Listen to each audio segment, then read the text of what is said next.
আজ কি অপেক্ষার অবসান হবে? আজ কি দেখা মিলবে জাওয়াদ আবরারের বহু কাঙ্ক্ষিত সেঞ্চুরি? দারুণ ফর্মে থাকা এই তরুণ ব্যাটার এখন বাংলাদেশ অনূর্ধ্ব-19 দলের সবচেয়ে আলোচিত নাম। দুবাইয়ে চলমান অনূর্ধ্ব-19 এশিয়া কাপের গ্রুপ চ্যাম্পিয়ন হয়ে সেমিফাইনাল নিশ্চিত করেছে বাংলাদেশ।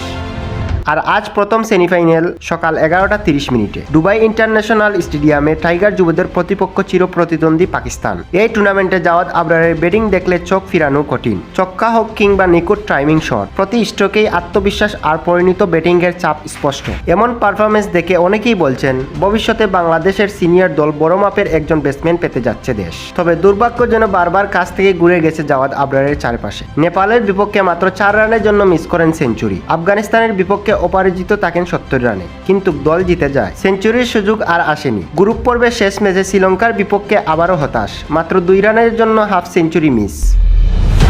এক টুর্নামেন্টে এত কাছাকাছি গিয়ে বারবার বড় ইনিংস মিস করা সত্যিই কষ্টের। তবে এটাও স্পষ্ট জাওয়াদ আবরার এই মুহূর্তে নিজের ক্যারিয়ারের অন্যতম সেরা ছন্দে রয়েছেন। আজকে সেমিফাইনাল, তাই শুধু একটি ম্যাচ নয়, এটা হতে পারে জাওয়াদ আবরারের অপেক্ষার অবসান। বড় মঞ্চ, শক্ত প্রতিপক্ষ এবং নিজেকে প্রমাণ করার সেরা সুযোগ। একটাই প্রশ্ন, আজ কি সেঞ্চুরির দেখা পাবেন এই ইনফর্ম তরুণ? আর বাংলাদেশ কি পাকিস্তানকে হারিয়ে জায়গা করে নেবে এশিয়া কাপের ফাইনালে? সব উত্তর মিলবে আজ সকাল 11:30। শুভকামনা রইল জাওয়াদ আবরার ও বাংলাদেশ অনূর্ধ্ব-19 টিমের জন্য। ধন্যবাদ।